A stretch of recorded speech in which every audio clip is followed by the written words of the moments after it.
যে প্রতিদিন দুবেলা পেট ভরে খেতে দিতেন সেই পরম প্রিয় মানুষটি আজ আর নেই। তাই প্রিয় বন্ধুকে চিরতরে মাটির নিচে রেখে সবাই ঘরে ফিরলেও ফিরতে পারেনি সেই পথকুকুরটি। যে হাত থেকে খাবার খেত সেই হাতের ঋণ শোধ করতেই যেন অন্ধকার কবরের পাশে দিনরাত পাহারায় আছে এই অবুঝ প্রাণীটি। বিস্তারিত থাকছে ডেস্ক রিপোর্টে। যে প্রতিদিন দুবেলা পেট ভরে খেতে দিতেন সেই পরম প্রিয় মানুষটি আজ আর নেই। তাই প্রিয় বন্ধুকে চিরতরে মাটির নিচে রেখে সবাই ঘরে ফিরলেও ফিরতে পারেনি সেই পথকুকুরটি। যে হাত থেকে খাবার খেত সেই হাতের ঋণ শোধ করতেই যেন অন্ধকার কবরের পাশে দিনরাত পাহারায় আছে এই অবুঝ প্রাণীটি। মানুষের ভালোবাসা হয়তো সময়ের সঙ্গে সঙ্গে শেষ হয়ে যায়, কিন্তু অবলা প্রাণের কৃতজ্ঞতা যে কতটা গভীর হতে পারে তা ভাবলে গা শিউরে ওঠে। গল্পের শুরুটা ছিল পরম মমতার। বৃদ্ধা আমিনা প্রতিদিন রাস্তার এই পথ কুকুরটিকে পরম যত্নে খাওয়াতেন।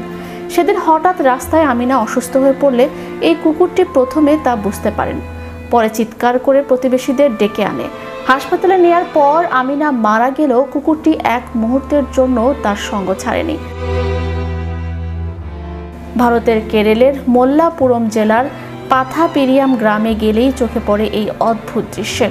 3 দিন পার হয়ে গেছে, কিন্তু আমিনার কবর ছাড়েনি এই অবলা প্রাণী। গ্রামবাসী আর স্বজনরা জানাজা শেষে বাড়িতে ফিরলেও কুকুরটি কবরের উপর শুয়ে কাঁদে। সোশ্যাল মিডিয়ায় ছড়িয়ে পড়া ভিডিওটি দেখে চোখের জল ধরে রাখতে পারেননি অনেকেই। আবার অনেকেই বলেন মানুষের চেয়ে কুকুরের ভালোবাসা বেশি খাঁটি। এই ভিডিওটি তার জীবন্ত প্রমাণ। 3 দিন ধরে নাওয়া খাওয়া ভুলে সে কেবল তার প্রিয় বন্ধুর কবরের মাটির গন্ধ শুকে দিন কাটাচ্ছে। আমরা মানুষরা যখন স্বার্থের প্রয়োজনে একে অন্যকে ভুলে যাই, তখন এই পথ কুকুরটি আমাদের এক বড় শিক্ষা দিয়ে গেল। এক মুঠো খাবারের বিনিময়ে সে তার পুরো জীবন আর ভালোবাসা যেন উৎসর্গ করে দিল মৃত বন্ধুর নামে। এই দৃশ্য আমাদের চোখে আঙ্গুল দিয়ে দেখিয়ে দিল যে পৃথিবীর সবচেয়ে শক্তিশালী ভাষা হলো ভালোবাসা, যা বুঝতে কোনো শব্দের প্রয়োজন হয় না।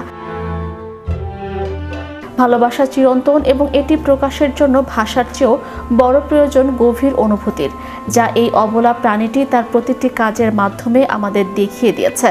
মানুষের স্বার্থপরতার ভিড়ে এই ঘটনাটি যেন এক অনন্য পাহারাদার ও পরম বন্ধুত্বের প্রতীক হয়ে থাকবে। ম্যাজিক বাংলা টিভি, বিনোদন ডেস্ক।